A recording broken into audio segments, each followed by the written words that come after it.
Would you join me?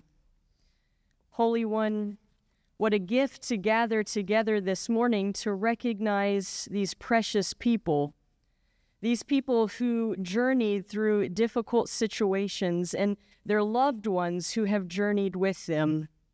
In part, we lift them because they have known the pain, the struggles, the suffering that comes with service. And we want them to know our gratitude for bearing this burden, a burden we wish that no one need carry, but they carried it and they continue to. And so we ask for your peace, your healing, your strength and comfort to surround them, to permeate through the areas in need of your touch.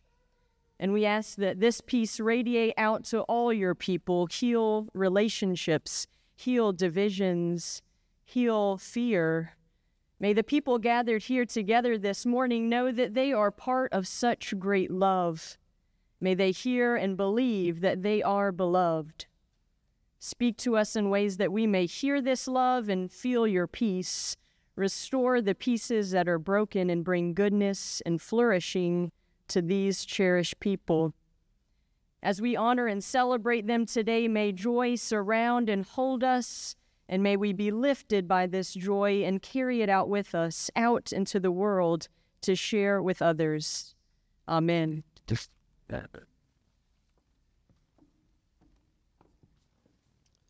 Thank you very much. And if you could please stay standing, I have the honor of introducing the Mayor of Vernon, Dan Champagne, who will lead us in the Pledge of Allegiance.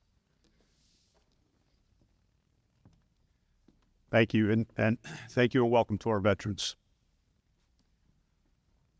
I pledge allegiance to the flag of the United States of America and to the republic for which it stands, one nation, under God, indivisible, with liberty and justice for all.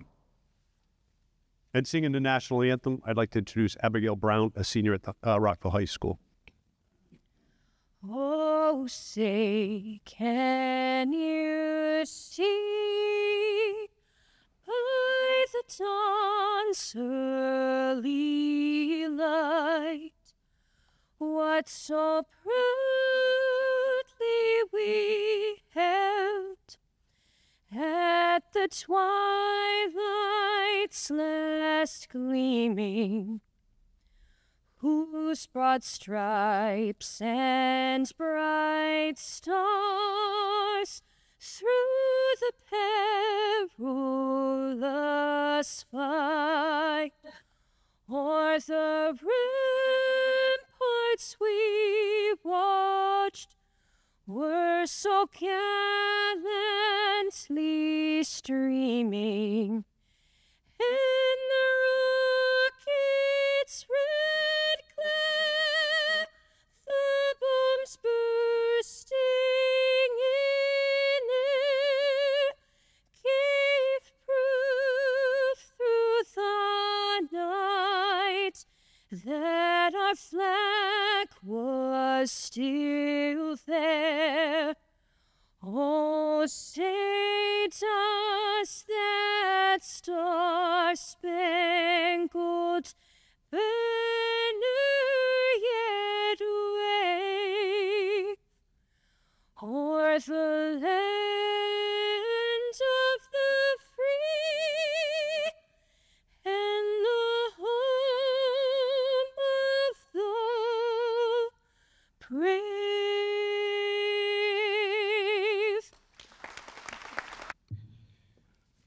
Well, I'm going to give a few opening remarks, but it's very difficult to follow this wonderful singing of the national anthem. So thank you again to Abigail. Well, yeah. And if you can all be seated. Yes. Again, good morning, everybody. I'm State Senator Jeff Gordon. It's an honor to be here today. I know I've introduced the mayor, but I also want to introduce our state reps who are here with me as well. We have the entire Vernon legislative delegation. We have Representative Jamie Foster, Representative Tammy Nuccio, we have Representative Kevin Brown, and also joining us, which is an honor as well, is Representative Tim Ackert. So appreciate them joining me here today, and others will introduce as well as we go through today's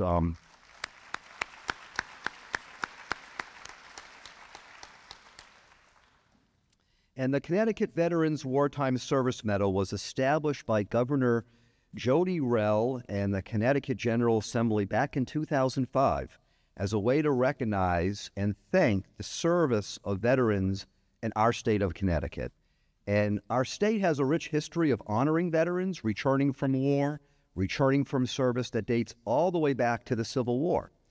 And the Connecticut Wartime Service Medal is patterned after the medal issued following World War I. It includes the distinctive red, white, and blue colors, along with the official seal of each branch of the U.S. Armed Forces and the words, "For Service." We are honored to present these medals to you, our veterans, to commemorate, to recognize, and to thank you for your service and sacrifice to this country and to this state. And as we know, veterans just don't serve when they serve in the armed forces. They continue to serve our country, our state, and our communities all throughout their lives. And we recognize and thank that as well. Each of you or your family members we are honoring today answered our nation's call as defenders of freedom to keep us safe and secure. You put aside your civilian life to stand for something greater than yourselves, to protect the rights and liberties that make the United States of America the greatest nation in this world. And many of you left friends, family, and loved ones behind to fight in foreign lands far away and to protect the lives and freedoms of others, and also to look after those who you were serving with as brothers and sisters. And often, they were people whose language you did not speak or cultures you may not have understood when you were in foreign lands and different from your own. But everyone had one thing in common, that we're all people, we're all human beings, we're all in need of help. And you, as our veterans, and those who are serving now, answer that call for help whenever it's needed. In fighting for people and fighting for our country, you are helping to promote the ideals of liberty and justice around the world and to defend those ideals. You are also protecting those types of ideals and our country's principles back here at home. You help prevent hostile actions on our shores while liberating the victims of dictators, terrorists, and those who needed help. And in some of these wars, you were welcomed back as heroes abroad and at home. And unfortunately, as we know, sometimes you were not always welcomed back. And we should be taking every day we can to welcome you back home and make certain that we can provide you the thank you and the recognition and appreciation for what you have done in service to all of us. And that's one of the reasons and the main reason we're here today. And in addition, we want to make certain that all of our veterans are treated with the dignity and honor that we say you deserve, but you have earned on behalf of our communities, our state, and our country. And another reason why we are here today. A soldier's duty is not to fight only when the conflict is popular or has lots of public support. Veterans, soldiers do not choose the battles or the wars or the conflicts or the situations you were called upon to serve. But nevertheless, you answered the call to defend our country, to defend the people of the United States and those who needed help abroad, wherever that may be, and to defend the rights of everyone wherever they may be. And I'm glad to say that today our country, our state, and here, including in Vernon, acknowledge the sacrifices you have made, no matter what the sacrifice may be, but also the sacrifices that your family and loved ones made while you were serving, including if you were serving elsewhere outside of this country. And also recognize the toll that takes on each one of our veterans and on their families and loved ones as well. So it's our hope that events like we're doing here today will help to continue to show our appreciation and our thanks every day moving forward. And I know we continue to do that, and we've done that in the past as well. But that's very important to make certain that you understand our appreciation and our thanks for what you've done. And I don't think any of us can say it enough times and enough days for what you have done and what we appreciate. So we honor your service. We honor your sacrifice. I'm glad that you are all here. It's great to see all of you here. This is wonderful. And the Connecticut Wartime Service Medal recognizes the role you have played in protecting us, preserving our country and our state. And this is a small token from us as a grateful state, Connecticut. I wish there's more we can do, and there's a lot of other things we try to do, but this is a token of our thanks and recognition, and I'm very glad to be able to have all of us here today to do this for you and to see all the family members and your loved ones here as well to share in it. So thank you for being here very much. At this point in time, I would like to recognize, and it's my honor to recognize, the commander of American Legion Post 14, Derek Fosberg, who will give us some remarks. So thank you for being here, Commander.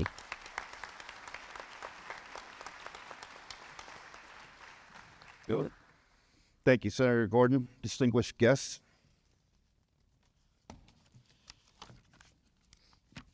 I'm Commander, American Legion Post 14. Name's Derek Fosberg. And, well, we've all heard it. What does the American Legion do? It's the kind of question that comes from someone who drives past a local post and sees a reader board promoting a Friday night fish fry. The passerby concludes from that board, the American Legion serves fried fish. We in the American Legion know that for each fish dinner served, someone in the community is also served. It might be a family in need, a disabled veteran, or a student trying to pay for college. We are always trying to come up with ideas to help our veterans, even if it's just a handshake and a conversation can be priceless. The American Legion is an organization founded to be the voice in Washington for veterans' rights. The rights and benefits that have been passed into law, and those that are still being fought for in Congress today, to benefit and aid our veterans, who have given so much to this great nation of ours. The American Legion's 4 pillars: Veterans Affairs and Rehabilitation, National Security, Americanism, Children and youth are as relevant today as they were in 1919. All American Legion officers should be familiar with the programs offered under each pillar, along with how to conduct, publicize them, recruit participants, and inspire community involvement. We are a nonprofit organization, which is to say, everything we want to do good in the community, we rely on volunteers, the kindness of our fellow brothers and sisters, and donations from others. We are the cemetery. We are at the cemetery to give proper ceremony to our fallen Legionnaires, families, and friends. Americanism, patriotism, and to keep alive the memory of those soldiers who never made it home. To truly understand what it is to be a veteran, to live a life of a veteran, only a veteran can possibly understand. I have been told by the wives and husbands of my fellow veterans, they have always known all they can do is be present for their soldier, to love and support them in every way, knowing they will never truly understand what it is to walk in their boots. Thank you for giving me this opportunity to speak here today. It's an honor and a privilege. God bless the United States of America. Thanks, Wood. Thank you. At this point in time, I would like if we could take a moment of silence in recognition of those soldiers and veterans who are no longer with us, but are always remembered and have our eternal thanks and gratitude.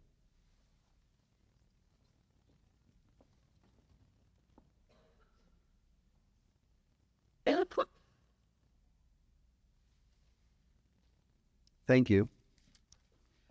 I will keep my closing remarks brief. What I really want to say is, again, thank you for all of you for being here, and for all of us, everyone who has joined me as well here today. I appreciate all of you being here and doing what we know we always need to do, which is thanking and recognizing our veterans, their loved ones, and their families. So again, it's great to see all of you here, and I thank you for coming here so we could have a ceremony to recognize all of you. One housekeeping item that I've been asked to let you know about, it is noted in, I think, the very back of the brochures, is that, as you can see, we've been doing a lot of photos, and they are going to be available, I guess, through a Flickr account, and we can make certain that if you don't know or forget how to access it, you can certainly contact staff through my office, and we can make certain that you can access the photos. But all the photos will be available, and we would love to be able to share those with you.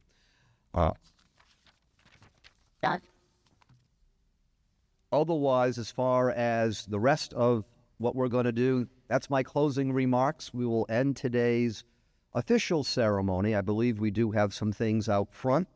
I've been told perhaps some refreshments. I hope you will join us, and look forward to talking with as many of you as I can, and thanking you as well, and also all of your family members. So again, thank you for being here. This has been a wonderful event. All of us are proud to participate in it, and we appreciate you being the central part of it and letting us share in your service and our ability to, an opportunity to thank you all. So I hope you have a good rest of the day and a good weekend. Thank you for being here.